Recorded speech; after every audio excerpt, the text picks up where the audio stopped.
हौसला मजबूत करें और फिक्र करना छोड़ दें कि कल क्या होगा। कल वही होगा जो मंजूर खुदा होगा।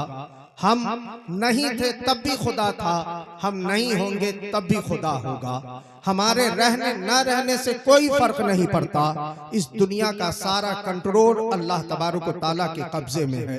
वो जो चाहता है वही होता है और जो वो करता है वही बेहतर हुआ करता है। हमारे और आपके चाहने से सब कुछ हो जाए ये मुमकिन नहीं है। हजरत अली रज़ी अल्लाह ताला अन्हु फरमाते हैं, अरफ तो रब्बी बेफस्खिल अज़ाइम, मैंने अपने इरादे के टूटने से अपने रब को पहचान लिया। आप भी जरा गौर करें, हर इंसान इरादा बनाता है, हर इंसान प्रोग्राम सेट करता है, अपने फ्यूचर प्लानिंग करता है। मुझे ये करना है, मुझे वो करना है, मुझे ये हासिल करना है, मुझे वो भी मिल जाए, मेरी तरक्की हो जाए, मेरे औलाद कामयाब हो जाए। लेकिन कितनों को ये सब कुछ मिल पाता है? सबको नहीं मिलता। बाज लोगों के इरादे इरादे रह जाते हैं, बाज लोगों की मुरादें बस मुरादें रह जाती हैं, आरजुएं आरजुएं रह जाती हैं। पता चला हमारे और आपके चाहने से सब कुछ नहीं होता। इन्नका तफ़अलु मा तशा, बेशक रब जो चाहता है वही होता है। इसलिए कि इन्नका अला कुल्लि शैइन क़दीर, अल्लाह ही हर शय पे क़ादिर। सुभान अल्लाह, सुभान अल्लाह। अमल के हवाले से सुभान अल्लाह। छोटा सा दौरे रिसालत में आप सल्लल्लाहु अलैहि वसल्लम का वाकया पेश करके इस जज्बे के साथ कि अल्लाह हमें और आपको भी इस्तिकामत फिद्दीन की दौलत अता फरमाए। एक वाकया गुजरा है तारीख़ इस्लाम में, उसे वाकया रजी कहा जाता है। ये कोई बाज़ाब्ता जंग नहीं थी। एक कुआं था मक्का से 7 किलोमीटर 70 किलोमीटर पहले मदीना और मक्का के बीच में, वहां पर ये वाकया पेश आया था। अब वो वाकया क्या था कि हुजूर सल्लल्लाहु अलैहि वसल्लम की बारगाह में कुछ आराबी आए और उन्होंने कहा कि हमने नया नया दीन कबूल किया है, हमें इस्लाम के ही बारे में मालूमात नहीं है, लिहाजा हमारे साथ कुछ ऐसे लोगों को भेजें जो हमें इस्लाम बताए और दीन की बातें सिखाए। जरा गौर फरमाएं, वो लोग आए, सरकार ने 10 सहाबाए किराम का काफिला तैयार किया, उनके साथ रवाना किया, जो सारे सहाबा जलीलुल कद्र हैं, मगर उनमें 3 सहाबी उलुल अज़्म थे, बिलखुसूस हजरत आसिम इब्ने साबित, हजरत खुबैब इब्ने अदी और हजरत ज़ैद इब्ने दसना रिदवानुल्लाह ताला अलैहिम अजमईन। ये नूरानी काफिला उन अराबियों के साथ चला।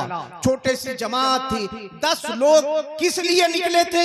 दीन की तबलीग करने के लिए, इस्लाम सिखाने के लिए। कोई जंग के इरादे से नहीं गए थे कि हथियार भी हो और तैयारी भी हो और लश्कर भी हो। 10 निहत्ते मुसलमान मुस्तफा के गुलाम निकले थे इस्लाम की बातें सिखाने के लिए। लेकिन जब ये काफिला, जब रजी एक कुएं का नाम है, उसी से ये मकाम मशहूर हो गया, उस मकाम पे पहुंचा जो पहाड़ी के दामन में है, तो अचानक पहाड़ी की खो से 200 लोग बरामद हुए जो तीर और तलवार से लैस थे और चारों तरफ से आपका मुहासरा कर लिया। जो 10 सहाबाए किराम आए थे, ये क्या माजरा हुआ? पर रिवायतों में आता है, तारीख में लिखा है कि वो लोग मुनाफिक थे जो इस्लाम का चोला पहन करके गए थे और उन्होंने मक्का के काफिरों से साज़बाज कर रखा था, हम तुम्हारे दुश्मन को लेकर के आएंगे, अब तुम्हारे उन मारने वाले बाप के कातिल को लेकर के आएंगे, हमें इतना इनाम देगा, पकड़ के तुम्हारे हवाले कर देंगे। ये 210 लोगों का वही काफिला था जिन्होंने आप लोगों को गिरफ्तार करना चाहा। हजरत आसिम इब्ने साबित उस काफिला के सरदार थे। आपने कहा नहीं, ये तो नहीं हो सकता कि कैदी बन के बुज़दिलों की मौत कबूल कर लो, मैं मुकाबला करूंगा। और फिर अपने तमाम जानसारों को लेके पहाड़ की बुलंदी पे चढ़ गए। चूंकि हथियार है नहीं, पत्थरों से लड़ते रहे। आखिर कब तक लड़ते? 7 सहाबा शहीद हो गए, 3 बच गए। यहाँ 210 लोग आहिस्ता आहिस्ता वो करीब होने लगे। अब सुने, हजरत आसिम इब्ने साबित जख्मों से निढाल हो गए, खून से शराबोर हो गए। जब शहादत सामने नजर आने लगी तो आपने हाथ उठाया खुदा की बारगाह में और दुआ की, मौला तू जानता है कि आसिम ने कभी अपनी जात के लिए हथियार नहीं उठाया है, तेरे दीन दीन के लिए हथियार उठाया है, तेरे दुश्मनों को लड़ा मारा है, अपने दुश्मन को दरगुजर किया है, अपने हासिदों से कोई परवाह नहीं है। ऐ मौला तू जानता है आसिम मौत से नहीं डरता, मेरी तो तमन्ना है तेरे रास्ते में शहीद हो जाऊं, लेकिन परवरदिगार आलम मेरी ये दुआ कबूल कर ले कि अगर मैं शहीद हो जाऊं तो मेरी लाश को मुसला होने से बचा। मुसला होने से, मुसला मुसला आप समझ रहे हैं, वो आप बड़ी आसानी से समझ जाएंगे। जंग उहद में मेरे आका सल्लल्लाहु अलैहि वसल्लम के चचा हजरत अमीर हमजा रज़ी अल्लाह ताला अन्हो का लाश मुसला किया गया, कान काटे गए, कलेजा चीरा गया, निकाला गया। अल्लाह अकबर कबीरा।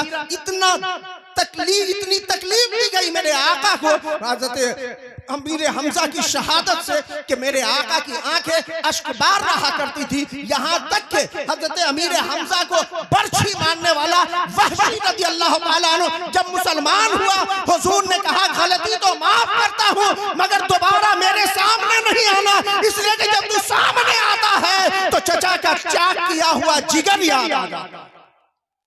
अल्लाह उलमा ने लिखा है कि आज जिसकी दुआएं कबूल ना होती हो वो हज़रत अमीर हमजा के वसीले से दुआ करे, अल्लाह दुआएं कबूल फरमाए। सुभान अल्लाह, सुभान अल्लाह। हज़रत आसिम इब्न साबित ने दुआ की, मौला मेरी लाश को मुसला होने से बचाना।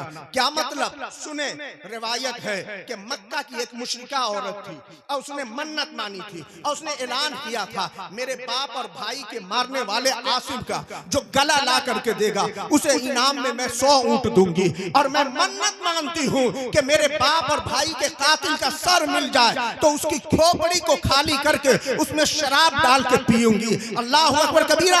ये जहालत, ये दहशतगर्दी और ये जुल्म की इंतहा है कि एक औरत जो नाजुक दिल की होती है वो भी मुसलमानों के साथ ऐसा बर्ताव करने के लिए मन्नत मानती है। हजरत आसिम को खबर थी कि मेरे साथ यही कुछ होने वाला है, दुआ किया मौला शहीद तो हो जाऊंगा मगर मेरी लाश को मुसला होने से बचाना। अब सुन ले किस तरह अल्लाह हिफाजत करता है, क्योंकि आप जब शहीद हुए और आपके ये दुश्मन जो 200 की तादाद में थे जब आपका सर उतारने के लिए आगे बढ़े कि गर्दन काट ले, अचानक हजारों की तादाद में शहद की मक्खियों ने आपकी लाश का मुहासरा कर लिया।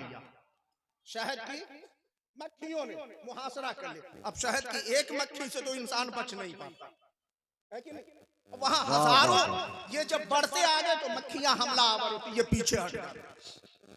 यही होती, ये समझ गए कि लग रहा है कि हम दिन में कामयाब नहीं हो पाएंगे, लिहाजा रात का इंतजार करें, रात होगी ये मक्खियां अपने छत्तों में चली जाएंगी, ये तो बाहर नहीं होती है, फिर हम आसिम के सर को काटेंगे। अल्लाह अकबर कबीरा।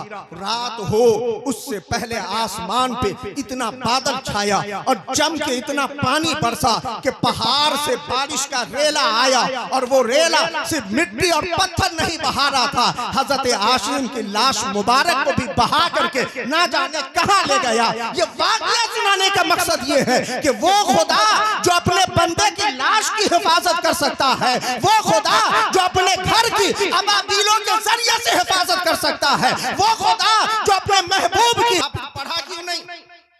पढ़ा क्यों नहीं? कहा इसलिए कि कहीं तुम्हें कहने का मौका ना मिल जाए कि नमाज के बहाना बना के मौत को टाल रखा है। हम नमाज भी पढ़ते हैं और मौत को मुस्कुराते हुए कबूल भी किया करते हैं। हज़रत ज़ैद इब्न दसना, उन्हें जब सूली पे रोने लगा, सुभान अल्लाह, सुभान अल्लाह। बस तुम्हें एक बात माननी है।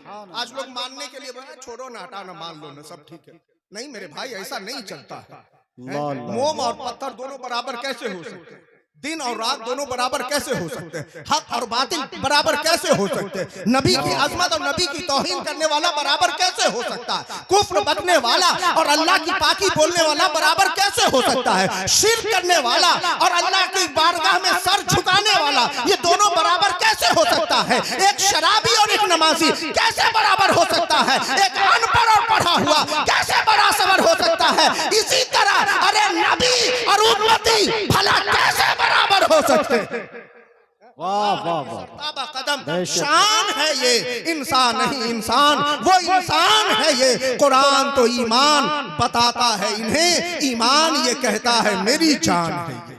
हजरत ज़ैद इब्न दसना से कहा तुम्हें मानना है, क्या मानना है? सुभान कहा अल्लाह। बस ये मानना है कि तुम्हारी जगह तुम्हारे पैगंबर को सूली पे चढ़ा दे। जरा गौर फरमाइएगा, मेरे आका मदीना मुनव्वरा में है, मस्जिद नबवी के खूबसूरत मिंबर पर है, सहाबा के झुरमुट में है, वहां परिंदा नहीं मार इतने